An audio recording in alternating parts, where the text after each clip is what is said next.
This is my instant match reaction to the Chelsea 1, Tottenham Hotspur 0 Premier League game.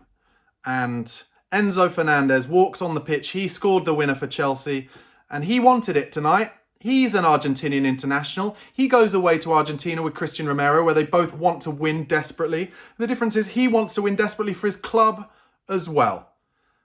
Tottenham tonight, embarrassing. Absolutely embarrassing. Didn't lay a glove on Chelsea. Did not lay a glove on Chelsea. We had a goal disallowed for VAR. That would have been completely against the run of play. Didn't deserve shit. I didn't celebrate it. We made one other chance in the last kind of 5-10 minutes where Brennan Johnson opened his legs and got a cross into Sonny at the back post, and Sonny was stretching and makes Sanchez make a save.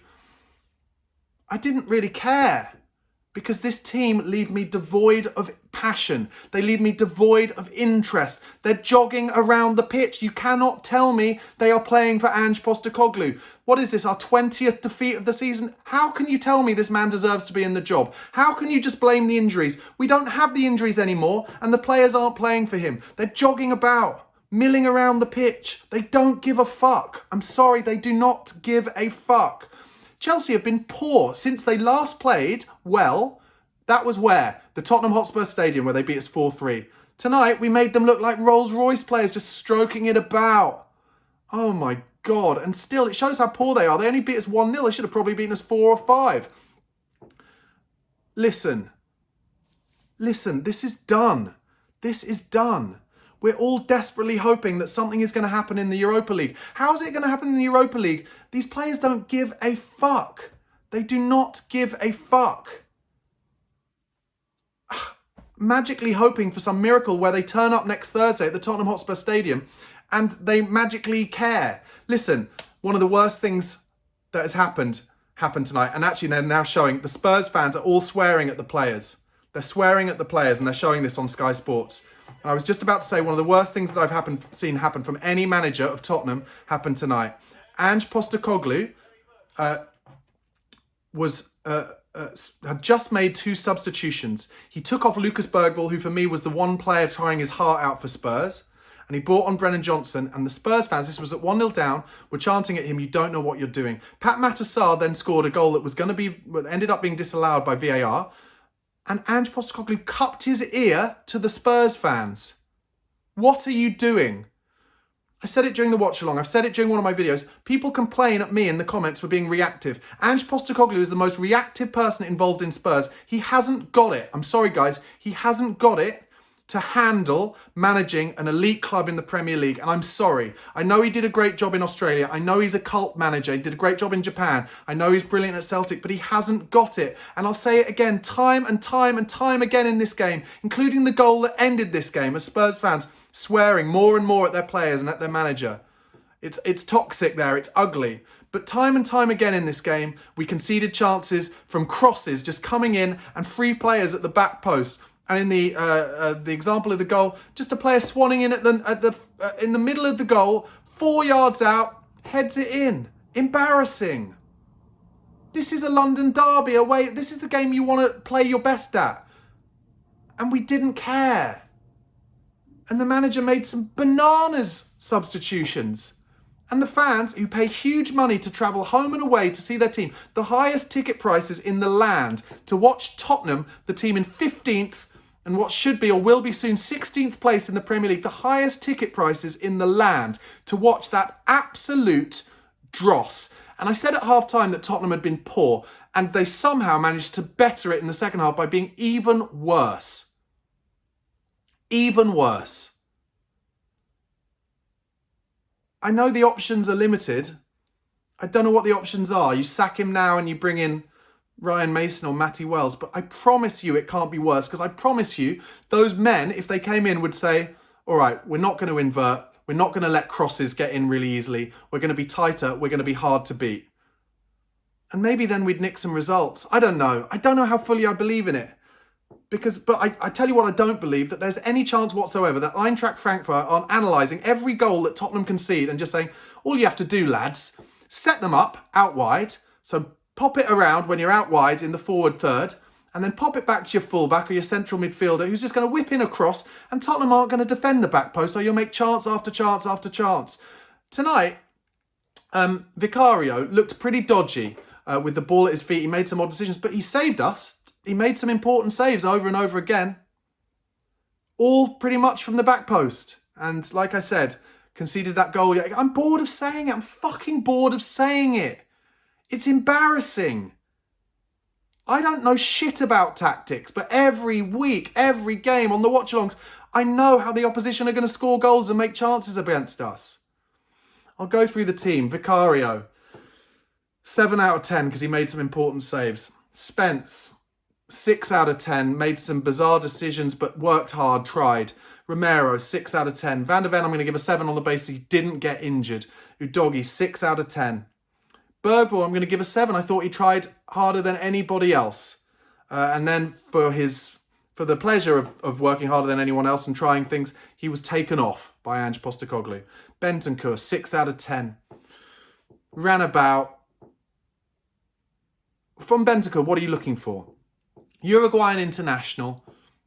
Loves a hard tackle. Loves a 50-50. Doesn't do it. Doesn't do it. Chelsea away, just go in strong, go in hard. Nothing from him. You're telling me that in the international break for Uruguay, when he plays with them, he doesn't go in hard and show a bit of mettle and show some desire. Same with Romero. He doesn't care the same way he cares about Argentina. There's no way. He got bullied at times by Nicholas Jackson tonight, Romero. There's no way he allows that to happen if he's wearing the blue and white shirt of Argentina. No way in the world. And that's another reason. I've given 2 examples there of how I know they're not playing for Ange Postecoglou. They don't believe in it. They don't care. So fuck him off. Get rid of him. I can't bear watching 11, 10 more games of this. We will get pulverised by Eintracht Frankfurt over 2 legs. They will score goal after goal after goal. James Maddison. Oh my God, I like Madders as a man. I like him as a player, but he doesn't like Ange Postecoglou. He was swanning about tonight. Swanning about, moving side to side, 5 yards here, 5 yards there. Do you remember what this period is like? Tim Sherwood. Do you remember Tim Sherwood would come out after games and say, this lot, they think they're better than they are. And we all got angry at Tim Sherwood. We all thought he was useless. We got angry at him for giving the gilet to the fan. We're in exactly that same state again. An old school manager who thinks he knows better, who is stubborn.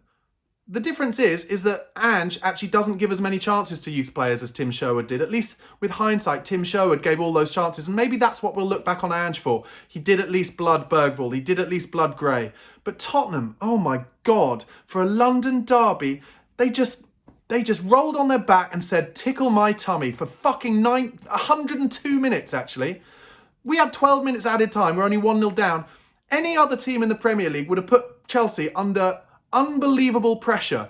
Tottenham just rolled over. Waste time. Do whatever you want. Oh, we'll slow it down for you if you want. We won't pump it forward. With 30 seconds left of the game, Vicario had his foot on the ball and wasn't pumping it forward. Can you imagine? Can you fucking imagine Alex Ferguson managing a team like that if he saw them doing it? He would fucking sack them. He would sack them. He would say, you're never playing for me again because you don't show the motivation. You don't show the desire. And we need a manager in. I don't care who it is. Sack Ange tonight and bring in fucking Jermaine Defoe. From, he was managing the academy teams recently because he will at least tell them to get fucking stuck in. Bring in, I honestly don't know. Bring in fucking Moussa Dembele. I don't care who it is. Just someone who tells them to defend properly, stop crosses, mark the back post, and get stuck in. Because when we get to that Eintracht Frankfurt game, as far as I'm concerned, I just want to see us care. I just want to see us motivated. I just want to see us want it. And I don't want to see us conceding the same goal as we have done over and over for 18 months now. Try and defend it to me, Ange fans. Try and defend it. It is indefensible. It is done. And you accuse me of being reactive, but like I said, Ange is the most reactive. So how can you say to me I'm not allowed to be reactive about watching this utter shit? The worst Tottenham team in the history of the Premier League statistically. And people complain about us only being the 6th highest wage payers. Well, we're the 6th highest wage payers and we're in 15th place. We've lost 20 games. The best example of how they don't play for him is that we never score late equalisers. We never drag it back. We never show the desire or the motivation or anything. So fucking sack him and get somebody in who will put a rocket up their asses. I don't care who it is. Back in the day, in the 80s, when I was young, they used to employ people as player managers. Say to Christian Romero, I know you're going to think this is mental, and of course it would never happen. Say to him, I'll tell you what, we'll give you 10 games, you can be the manager, and just fucking scream at them and make them care, and get them to defend. I'm bored of it. I'm bored of it, and I'm saying mental things, and I'm aware of that. But I'm bored of it. The fucking same dross, the same shit, over and over again. And I went into this game, the opening of my watch-along tonight, I went into it saying, I don't really care about it because it's, the Europa League and we're going to get beaten. But then you watch it, and there's a way to lose football matches, and we consistently lose in the same way, with them all just jogging about, I don't care. Just finishing off my match rating, Son, 4 out of 10. I'm sorry, guys, if I've got some South Korean fans. I'm watching, I love Sonny, but he's gone. He's poor. He is poor. Odebear ran and tried, 6 out of 10. Solanke, I feel sorry for him. Scored nearly 20 goals for Bournemouth last season. We don't make him a single chance. He works his bollocks off, that boy, and we don't make him a single fucking chance. 6 out of 10. The subs I'm not even going to go into. It's not worth it. Southampton at the weekend. I think he should rotate because I don't want Van de Ven to get injured because I do care about the Europa League game, but Jesus Christ, do they need some confidence and pattern forming. So maybe he won't. Maybe he'll try and get them to play together. But tomorrow we're going to get all the podcasts in, and people tonight slagging off Spurs on social media like I have, and it's fully deserved. Fully deserved. Absolute dross. That has been my instant match review. Please do like this video. Please do subscribe to the channel. Come on, you Spurs, somehow.